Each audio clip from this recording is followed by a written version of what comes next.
Buenas noches.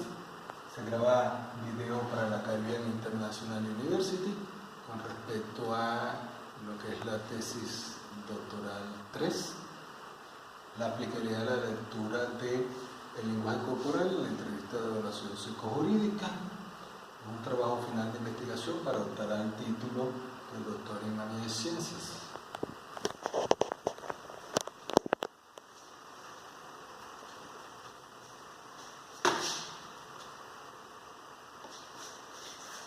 En esta tesis introducimos el cómo impacta el aplicar la habilidad de leer el lenguaje corporal durante la ejecución de una entrevista de evaluación psicojurídica.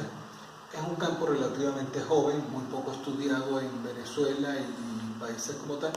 En México apenas se está comenzando a aplicar. Hay países como España que inclusive tienen maestrías de lectura del lenguaje corporal. Actualmente en México solo estamos a nivel de diplomados en lectura del lenguaje corporal para irlo integrando a lo que es la entrevista de evaluación psicojurídica en la búsqueda de la verdad. Ya que es vital validar una declaración que sea consona con el lenguaje no verbal, ya que la misma orientará a los investigadores a la resolución efectiva de un caso. En el objetivo general tenemos aportar una investigación sobre la conexión de la psicología, el derecho y el lenguaje corporal, basándonos en la psicología jurídica, tomando en cuenta también la importancia del método de la entrevista, una práctica terapéutica esencial en la psicología en el ámbito legal. En pocas palabras, se determinará cómo el uso de la entrevista psicológica de un individuo sirve como instrumento de evaluación dentro de un contexto psicojurídico, apoyándonos en la evaluación de su lenguaje corporal, que es el lenguaje no verbal de la persona durante la entrevista cuando está contestando las preguntas que se le hacen según un test que se elabora previamente. Con respecto a los objetivos específicos, tenemos identificar cuáles son los aspectos más relevantes de una entrevista individual, identificar y validar las características del lenguaje corporal, determinar cómo se adaptan los tipos de entrevista y sus características al ámbito psicojurídico, analizar la validez del uso de la entrevista como un elemento evaluativo en los contextos psicojurídicos y ejemplificar por medio de investigaciones documentales el uso de la entrevista y del lenguaje corporal, para lo cual estaremos ahondando en tesis de grados elaboradas en algunos países. Como premisa podemos hablar de que entre el lenguaje no verbal y el lenguaje verbal, ¿qué es lo que más influencia el cerebro? Según algunos expertos, el 28% del lenguaje, de la entonación del lenguaje, es lo que influencia tu cerebro. El 17% el lenguaje verbal, el lenguaje hablado, y el 55% el lenguaje corporal.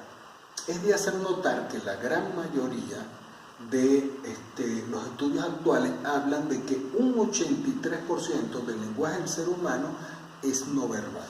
¿Ok? Con respecto a la justificación del problema, en conjunto con la escasez de conocimiento teórico referente al tema, existe un desconocimiento importante acerca de las prácticas adecuadas en los contextos donde más se necesita de la experticia de los profesionales. En cambio, la sociedad se encuentra ante un gran personal no calificado, por lo que dije anteriormente, que apenas se están creando diplomados, maestrías en el ámbito de la lectura del lenguaje no verbal, quienes a su vez tienen la responsabilidad de llevar a cabo la recolección de datos, a la postre servirán como elementos clave para la toma de una decisión legal que afecta tanto al imputado como a otros. Es importante aclarar que, dependiendo de la importancia que se le dé a la evaluación del lenguaje no verbal de una persona que está siendo entrevistada en forma psicojurídica, puede girar en un tono positivo o negativo el juicio, bien sea un juicio civil, un juicio penal, va a girar en torno a esa decisión que se tome de la evaluación de su lenguaje no verbal. Yo recomendaría que siempre fueran como mínimo 2 personas las que estuvieran evaluando el lenguaje no verbal de la persona en el momento que se le están haciendo las preguntas de la entrevista psicojurídica. Como conclusión, se concluye que para lograr una explicación es necesario estructurar el proceso de investigación, que va a consistir en la aplicación de herramientas intelectuales como el análisis directo o inmediato. Este último trasciende el primero y es típico de las ciencias el buscar la generalización o universalización del conocimiento. ¿Ok? Como ejemplo, tenemos estas imágenes. Una imagen donde hay una persona que denota un poco de inseguridad, una persona que no tiene confianza con la persona que está hablando, una persona de autoridad, una persona que está dudando mucho de lo que está conversando o lo que piensa hablar, una persona que está tratando de fingir algún tipo de sentimiento, una persona que desea cambiar el tema de conversación, una persona que está en cierta forma apática a la conversación que se está teniendo.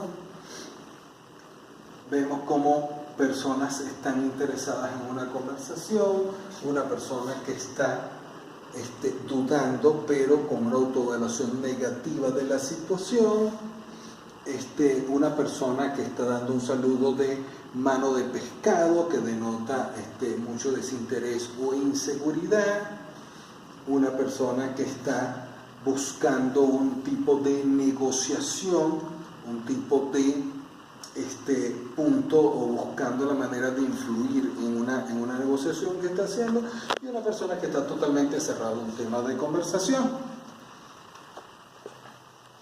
Gracias por su atención. Quiero hacer un comentario final.